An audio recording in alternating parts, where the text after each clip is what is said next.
Welcome back to Joe Stunner Boxing. Let's talk about Anthony Joshua because, as you're well aware, I'm sure, he scored a very picturesque knockout of Robert Helenius. Definitely highlight reel stuff. But as I said in my post-fight review, and I think it's an opinion shared by quite a few people, what went before the knockout was not very impressive. And I think the question has to be asked, where does he go from here? So he's 33 years old, Joshua. That was his first knockout in, I think, about 2.5 years. He's on his third trainer in 4 fights. A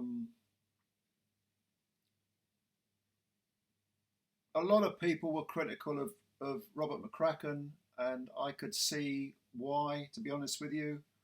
I'm not Robert McCracken's biggest fan of him as a trainer. Nothing against the man, of course. It certainly worked for him with Carl Froch, although he had a lot of, shall we say, very durable raw materials to work with. Froch had a great chin, great engine, could punch a bit, but he never really showed what I would call refined skills, Froch. And that's what I kind of look for in a trainer, taking someone's attributes and maximising them, but also introducing a few more tools, to the set. I always got the feeling that Froch, I want to be careful what I say because it sounds like I'm slagging off McCracken, and I'm honestly not, because he's done a lot of good work with the amateurs and so on. But I got the feeling that with Froch, he kind of succeeded, not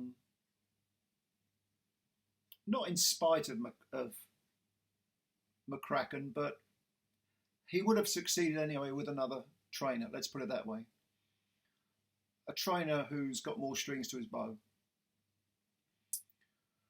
So Joshua left him, had one fight with Robert Garcia.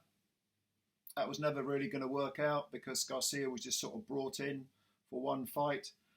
If you're serious about working with a new trainer and in deconstructing what you are and putting it back together and adding bits and pieces and honing the skills that are already there and so on and so forth, it takes time. It takes probably a couple of years, all right? So simply bringing in Garcia for the Usyk rematch,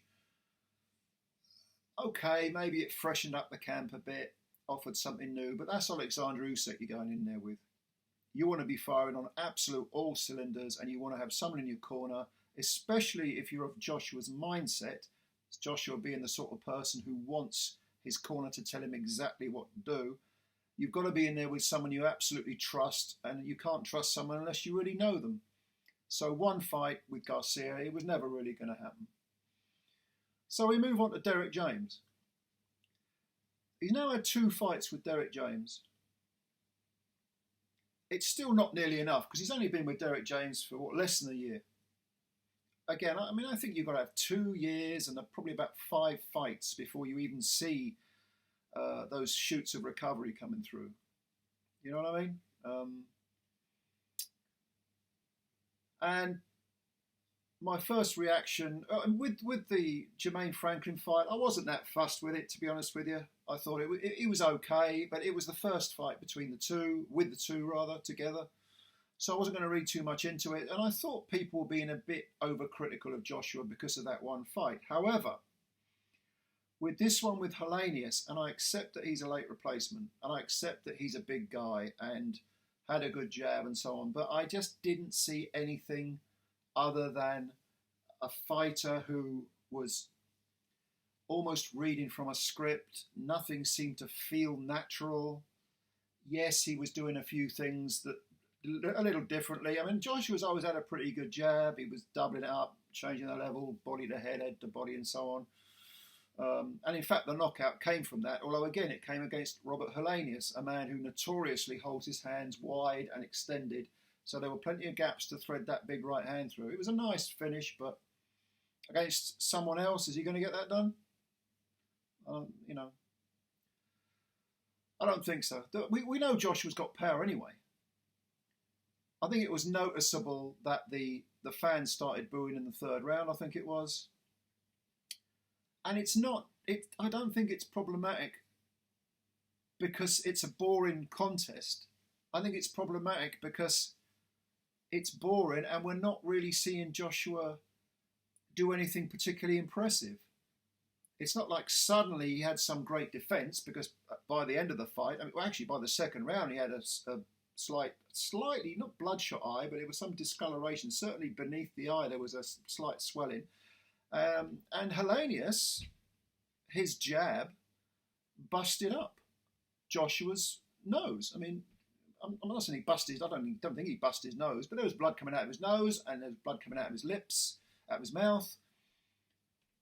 Should this be happening against Robert Helenius? Should this be happening against any, 4-day substitute, 4 days notice? And I know it's the same for both fighters. Again, I accept that argument. But Joshua's the one who they're calling an elite heavyweight, someone who's supposedly going to go in next with Deontay Wilder.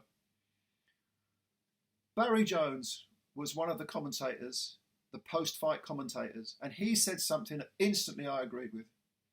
He said, I want to see Joshua have another couple of fights, at least 2, preferably 3 more fights before taking on Wilder. And what he means is he wants to see Joshua having another 3 fights with Derrick James. I think that is absolutely imperative that he does that. If he is serious about this relationship with Derrick James, about learning how to somehow become a great boxer as well as a big puncher, I'm not saying he can be a great boxer, but he can improve, given time, he's going to need another 3 fights. Because the only way things become second nature is through repetition, repetition, repetition. And what do you need for that? You need time. Time to get things sorted. Time for everything to become second nature. Time for you to not even think. It's like driving a car. Oh, where am I going? I'm at point A, I'm going to point B. Okay, no problem. You get in the car, you don't even realise what you're doing. Changing gear, your feet on the pedals. Sometimes the directions you're going in, the route you're taking, you don't even think about it, you just do it. And that is exactly what Joshua, I assume, wants with Derrick James. He is not going to get it by jumping into the ring with Deontay Wilder next. I don't even think a fight between now and then is enough. I think he needs, as Barry Jones says, at the very least another 2 fights, preferably 3, preferably 4 to be honest.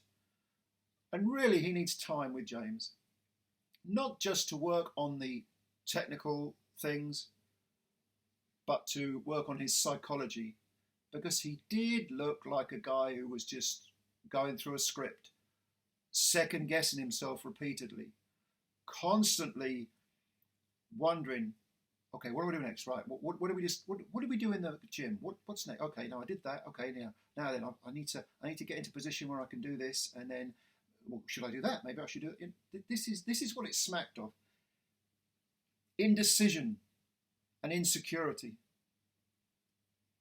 And I speak as someone who admires Joshua. I'm not one of these people who said he's always been crap and he's a clown and all this business. I don't think that at all. I've got a lot of respect for the way Joshua's taken on everyone. When he was champ, he never ducked his mandatories or anything. And I think if he retired now, he'd probably get into the Hall of Fame based on what he's achieved. Plus the fact he's an Olympic gold medalist. Yeah, I know one of those was a dodgy decision, but I like Joshua. I want him to do well. And he don't seem like a bad lad, to be honest with you, out of the ring. I think he's probably going to leave behind more good than bad by the time his life's over. But if he's serious about making a run for the elite fighters, and he really wants to... See, I think this is a mistake in itself, but it seems if he wants to reinvent the wheel, which is essentially what he's doing with himself, which I think is a mistake really, but if he wants to have any chance of that actually succeeding, he needs more time and more fights. So, at 33, not ancient for a heavyweight, but not young either. I don't know, I'd give it, at the very least, another year to 18 months, him and Derrick James working together. Because if he gets in that ring with Deontay Wilder next time out, even though Wilder has had barely a round, not even a round, against Helenius since that incredible ordeal against Tyson Fury in the third fight, it would have been 2 years with less than a round by the time Wilder gets into that ring. Wilder is someone who doesn't overthink. Wilder is someone who'll get stuck in. Wilder is someone who knows his identity, what he is as a fighter. He knows what he can do. He knows what he wants to do. He doesn't need to necessarily look to his corner. He doesn't ever second guess himself. He's, I'm going to do this, I'm going to do that. And you know what, if it don't work, well, I've always got my immense heart and fortitude. There's no quit in me, and I'm going to just try and slug it out, which is what he tried to do against Fury. And he had Fury on the floor twice in the first fight, but also the third fight. There's no quit in Deontay Wilder. He doesn't unravel mentally. He's very limited technically. He hits like a truck, and he's got a big, big heart. A big heart. I think Joshua getting into a ring with that guy is too dangerous. It's too dangerous. So yeah, those are my thoughts. Sort of what you might call post-fight thoughts, if you like, the day after thoughts. Leave yours below. Let me know what you think. Tell me what you think. Do you agree with me? Do you disagree with me? Just let me know what you think, you know. And also, if you can subscribe to the channel, hit the like button as well. It's fantastic, you know. I appreciate your time. I appreciate your support. And I'm looking forward to reading your comments. I'll answer them, of course. And bye for now.